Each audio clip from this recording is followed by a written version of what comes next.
Tonight,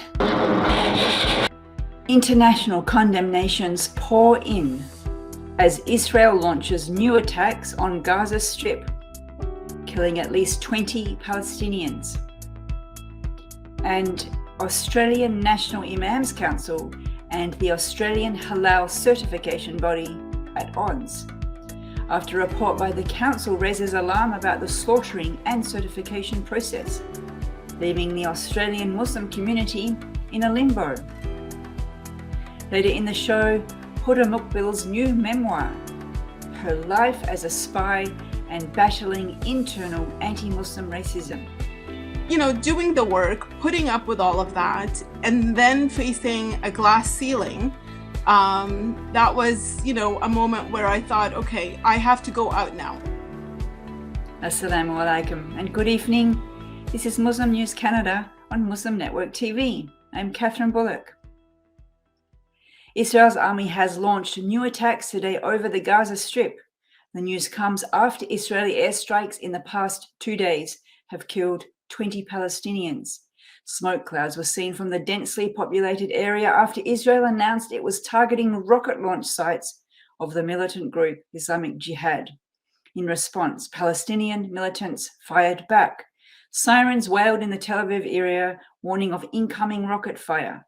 Prime Minister Benjamin Netanyahu told local leaders that Israel is ready for the possibility of an expanded campaign. The Arab League has condemned the, quote, aggressive and barbaric Israeli raids on the Gaza Strip. Canada says it will seek a seat on the UN Human Rights Council. It wants to champion several causes, including gender equality, online safety, Indigenous people's rights, and environmental justice. Foreign Affairs Minister Melanie Joly made the announcement yesterday at a press conference in Ottawa. There are 3 vacancies on the council.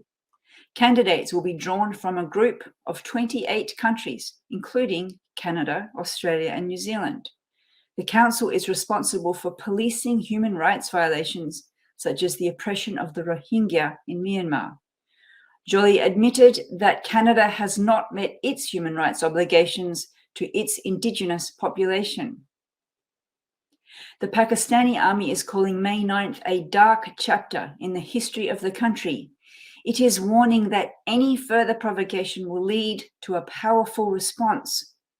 The news comes after Imran Khan, Pakistan's former prime minister, was arrested yesterday in the capital's High Court. Following his arrest, his supporters raised anti-army slogans. They raided the residence of a top military commander in the city of Lahore and outer gates of the general headquarters of Pakistan Army in Rawalpindi. Khan blames the army for ousting him from his position as prime minister and subsequent arrest. The Australian National Imams Council has issued a report suggesting that chickens slaughtered in Australia are not halal. It says the poultry is first subject to atmospheric stunning before it is slaughtered. The report says this means the birds show no vital signs before slaughtering, making it impermissible.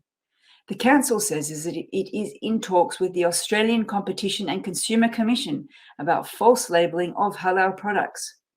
But Australia's largest halal certification agency says most abattoirs use water bath stunning, in which birds are immersed in an electric bath of water. It says this method is halal. It says the council's report is not detailed enough. Please stay tuned. We will be back after a short break.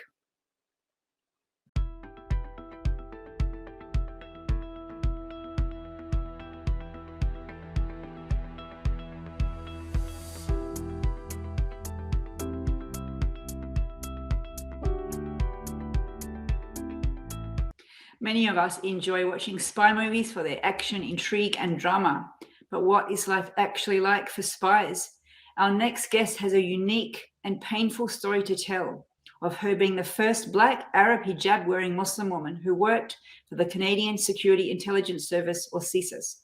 Her memoir, entitled Agent of Change: My Life Fighting Terrorists, Spies, and Institutional Racism, has just been published by McGill Queen's University Press.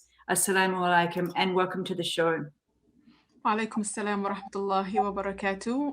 Lovely being with you. Thank you for joining us. You write in the memoir that you were excited to join CSIS way back in, I think it was 2000 or 2001. And I was struck that I don't think a lot of Muslims might have that reaction to working for a Canadian government institution. I was just wondering if you could share what attracted you, why you were excited. I started my application process in 2001. That's pre 9/11. And my understanding of the organization was that, it's focused on counterintelligence. Yes, there was a counterterrorism desk, but it was very small. It wasn't the priority of the organization. And despite the fact that I spoke Arabic at the time, I went that year in the recruitment because it does take a long time. It's a 9-stage process where they do interviews, psychological assessments, polygraph, a 10-year kind of review of your background. So while they were doing this for many months, I was taking Russian language, thinking that I'm entering a place where the priorities are foreign interference and counterintelligence. And then 9/11 happened, and there was a shift in terms of CSIS priorities. And given my linguistic profile, I was selected to be working in counterterrorism. And, it felt great to be able to contribute to national security and public safety. What were your main responsibilities while you were there? So I was an intelligence officer, and for 4 years at our headquarters here in Ottawa, Canada, I was analyzing reports. We would have regional reporting from across the country in terms of the threats, and then doing analysis on that, and then sharing information with foreign partners. So a lot of it was analytical, and again, I don't go into details because I'm still sworn by the Secret Information Act. So I'm limited in terms of the specifics of the job, but that's what it entailed. Then I became an investigator in Toronto region, and my role there was to connect with the community, do security. CSIS does immigration security screening. I did a lot of that. I worked for 3 years as a security screening investigator. And part of the job that I really enjoyed was getting to know people. And, often than not, we come across people who've lived really interesting lives in terms of political struggles and so on in their home countries. In your memoir, then you write that after 15 years working for CSIS, in December 2017, your role or your job environment, the work environment, nearly destroyed you. And I know it's traumatic to explain and narrate things that you've been through in the past, but the audience will want to understand better your story. So what was going on? Well, I was my class and we were the first group of diverse people to enter CSIS. And we did so because of the Employment Equity Act that came into place, where the organization was going to be audited.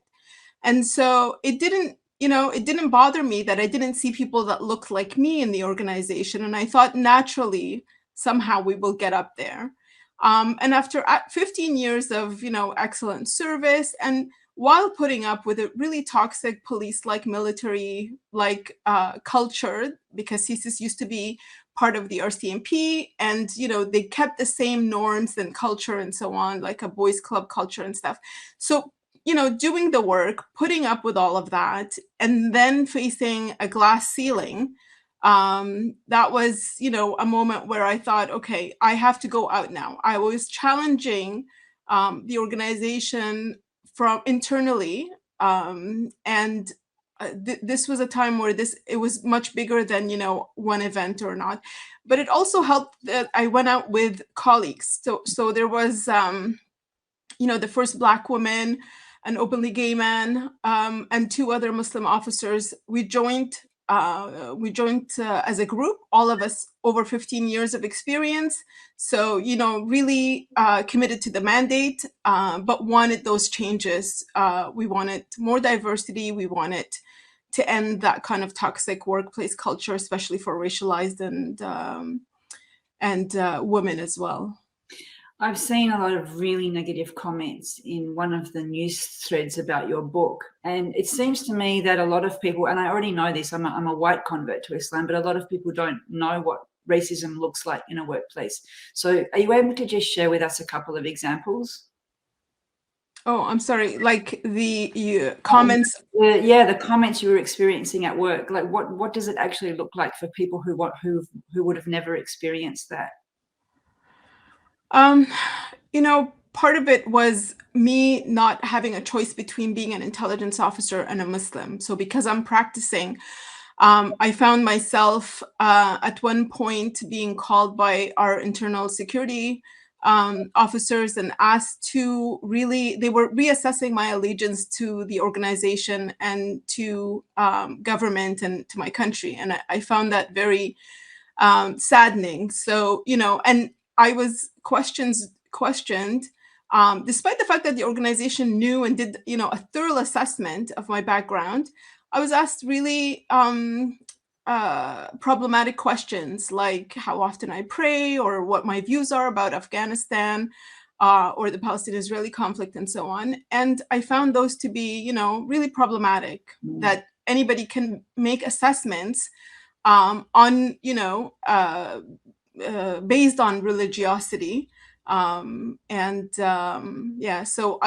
and after that process, I challenged the organization and submitted grievances and complaints. And given the boys club culture, what happens is that you face further reprisal. You're isolated, excluded, and so on. So, a difficult career, but I managed somehow to navigate through that because I had some allies, because I was able to contribute. I was very much needed to do the job. I mean, what you've described is very similar to our experiences that I had in the university system, and I've interviewed healthcare workers about their experiences in the medical sector. So it seems like an institutional situation facing Muslims, especially women in hijab. Yeah, it is extremely upsetting. And, at one point, you always internalize it. You think it's you think you need to engage with people better, communicate better, work harder. And I think that, the refreshing realization for me was that, okay, it's not me, it's the organization, and they have to meet me there. I've put up with a lot. Now it's time for them to do the work. And now you've come out in public with a memoir. We think of spies as living very secretive lives. So how did you make a step to go so public with a memoir too? Like, this is a story of your life. Yeah, I think that it's really important for us Muslims to control the narrative in terms of our experiences, lived experiences. We need to be the ones telling our stories. And after the lawsuit, I thought I didn't want the public or my family and others to feel that this is how it would end, right? I wanted to create a record of what occurred, this unique experience of being a Muslim in a post-9/11 world where the organization was completely focused on Islamic extremism. These are unique experiences. And, I need to say it in my voice, and I need to demonstrate the complexities of it. And so it's really about, us recounting or reflecting on our experiences. I so wish we had time to talk more, but we don't. We're out of time. But thank you very much for joining us and giving us this little snippet. And we encourage everyone to buy and read your book. Thank you for joining us. Yes, thank you. Pleasure anytime. Thank you for watching. If you like what we do, please share, like, and subscribe. Stay safe, and God bless.